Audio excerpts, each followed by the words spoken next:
तर त्या संदर्भामध्ये माझं हेच म्हणणं आहे की समाजातल्या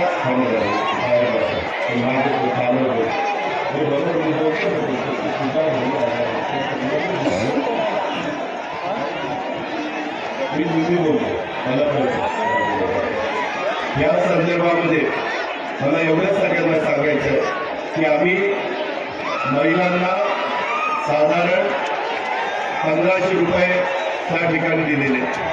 एकंदरीतच काम करत असताना ज्यावेळेस माझ्या लक्षात आलं की वेगवेगळ्या समाजामध्ये मुलींना शिक्षणाच्या करता कॉलेजच्या करता हे तेच आहे ना. ठीक आहे, तुमची भूमिका काय असली तर मांडा. हो ठीक आहे. 12 महिने झाले दादा, 12 महिने झाले दादा उपोषण करायचं. ठीक आहे मांडतो. एक मिनिट मी मांडतो. ठीक आहे, चला. भूमिका आपली स्पष्ट करा. ओबीसीतून मराठ्याला आरक्षण पाहिजे. हो ना, चला चला चला. प्रयत्न केला, पोलिसांना आम्ही सहकार्य केलं. आम्हाला वाटतं ते सुरुवातीला आम्हाला सहकार्य करत आहे, परंतु तसं न करता त्यांनी आम्हाला टाईमपास करण्याचा प्रयत्न केला. म्हणजे अजितदादा भाषण करून जातील आम्ही तिथेच राहू अशाही प्रकारचा प्रयत्न पोलिसांनी केला. थोडक्यात पोलिसांनी आमची दिशा उलट करण्याचा प्रयत्न केला. नंतर आम्ही प्रयत्न केला 10 जणांचा समूह म्हणून त्यांनी परमिशन देण्याचा प्रयत्न केला, परंतु एक दोघांना तिथे सोडलं देण्याकरता बाकीचे आमचे बांधव खूप प्रयत्न करत होते. त्यांनी आम्हा सर्व बांधवावरती अनवरत अत्याचार केला. माझ्या पोटामध्ये बुक्क्या मारल्या, पाठीवरती लाथा मारल्या आणि प्रत्येक भाग माझा आता अंगानं दुखत आहे. पहा एवढ्या मोठ्या प्रमाणात त्यांनी मला 4 वेळेस बाहेर फेकलं. मी खूप प्रयत्न केला. मला तर एक वेळेस असं झालं की मी त्या पोलिसालाच म्हणलं मला पाणी पाणी पाणी पाणी पाणी पाहिजे, पण त्या मराठा बांधवांनी देवराव राठोडेने मला पाणी आणून दिलं. मग अशा परिस्थितीत मला आठवण झाली की गावामध्ये त्या अजितदादानं शेतकऱ्यावरती गोळीबार केला होता. मग मला वाटतं सुदैवानं आपण यांनी गोळीबार आता केला नाही म्हणून आपण वाचलो. एवढ्या दुष्कृत्याची याची मला आठवण झाली. आणि अशा प्रकारे लोकशाहीमध्ये जर असं होत असेल, शांततेनं जर आम्ही निवेदन देत असताना असा प्रकार ते करत असेल, दडपशाही वगैरे करत असतील, त्यांनी शस्त्र नाही वापरलं, परंतु लाथाबुक्क्याने आम्हाला खूप बेजार केलं.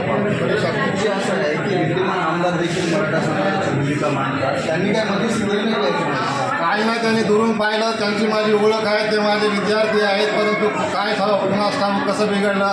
मला तर वाटतं अशा प्रकारे जर होत राहिलं तर पुढे इथं राहावं का नाही या मराठवाड्यामध्ये, वसमत विधानसभेमध्ये हा प्रश्न मराठा पुढे येईल. म्हणून हे फार दुष्कृत्य आहे त्यांचं.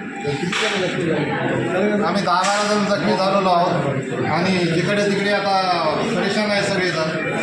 या बांधवाने मला इथं आणलं, कारण मला तर कसं उष्माघात झाल्यानंतर कसं होतं तसं झालं बा त्यावेळेस. हे देवराव पर्वतरावजी राखोंडे, सूर्यवंशी हे जर नसते तर मला तर वाटतं माझा जीव जात होता की काय.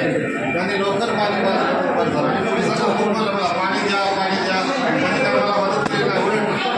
कधी मी ओळा कसा पिळतात तशा प्रकारे मला पिळून काढलं. एवढा आम्ही अत्याचार कधीच सहन केला नाही बा, कारण मी फार इमानदार प्रामाणिक माणूस आहे. आणि हा इतिहासामध्ये मी पाहिलेला आहे अनेक लढाया वगैरे, इंग्रजांनी कसा अत्याचार केला तोच अत्याचार इथं मला आता प्रत्यक्ष दिसून आला.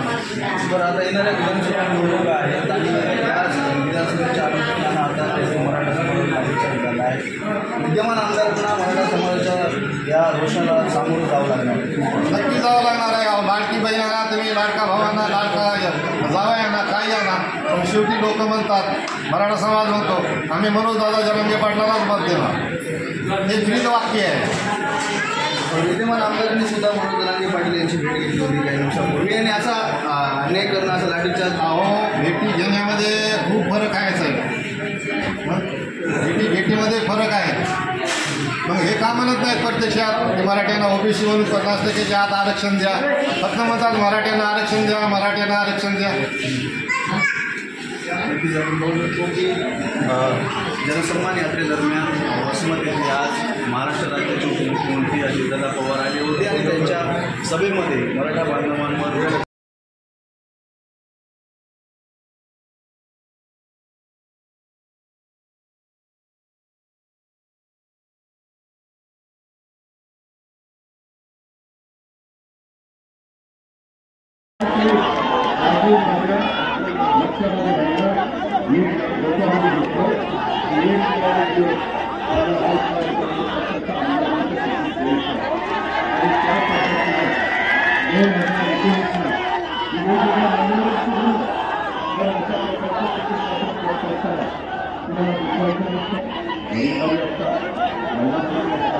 महाराष्ट्राचे उपमुख्यमंत्री अजितदादा पवार यांची आज वसमत येथे सभा आयोजित केली असता सभेमध्ये मराठा बांधवांनी आरक्षणाबद्दल काही प्रश्न विचारले असता अजितदादाच्या सांगण्यावरून म्हणा किंवा प्रशासनाकडून म्हणा जो लाठीचार्ज करण्यात आला आहे, मराठा युवकांची काहीही चूक नसताना फक्त आमच्या हक्काचं आरक्षण आम्हाला ओबीसी मध्ये आरक्षणाचं पुढे काय झालं हा प्रश्न विचारला असता जो लाठीचार्ज करण्यात आला, त्या लाठीचार्जचा मराठा युवकांतर्फे, मराठा बांधवांतर्फे व मराठा समाजातर्फे जाहीर निषेध करतो। छत्रपती शिवाजी महाराज की जय। एक मराठा, एक मराठा, एक मराठा, एक मराठा। जरंगे पाटिल तुम आगे बढ़ो, हम तुम्हारे साथ हैं।